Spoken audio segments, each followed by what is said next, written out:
The key moment in my life, when I first felt this deep passion for arms and armor, was a visit to the German National Museum in Nuremberg. I've always loved art and liked to visit museums, but this particular day in the early 2000s was different, it was special. I stood in front of several suits of armor that were made for tournament use. And this was an overwhelming experience for me. It touched me deep inside, this impression. I'm a person who has a very strong imagination, and immediately in my mind, in front of my eyes, appeared scenes like a movie where knights were wearing these armor and fighting in a tournament. This marked the beginning of a process. As often as I could, I visited museums all over Europe and in the US, where I spent weeks at the Arms and Armor section.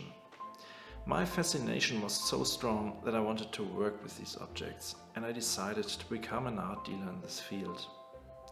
Gothic and Renaissance arms carry a very complex meaning and are often not properly understood.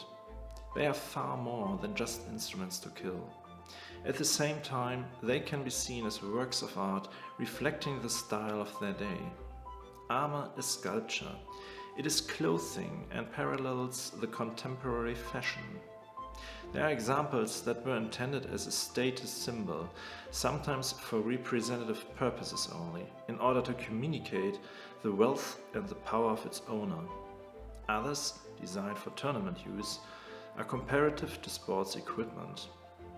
Arms and armor have been collected since Renaissance times in the context of the Cabinet of Curiosities, as art, trophies, diplomatic gifts, or as a souvenir of a particular combat or tournament its owner fought.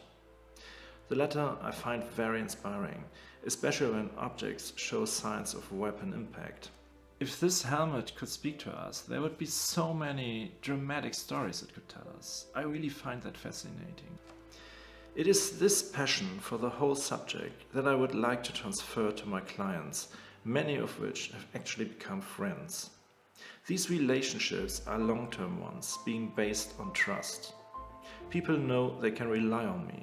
I only sell things I would collect myself and guarantee the authenticity of each item. This is the major difference to auction houses. A lot of my profession is related to activities like consulting and research. It is support in all aspects of building up a significant collection in a responsible manner. I always bear in mind that I am dealing with cultural heritage. This means to me that all objects are handled, exhibited, and if necessary conserved according to the highest museal standards. I also conduct a strong effort in provenance research, which often results in shedding light on the exciting history an artwork went through during the last centuries,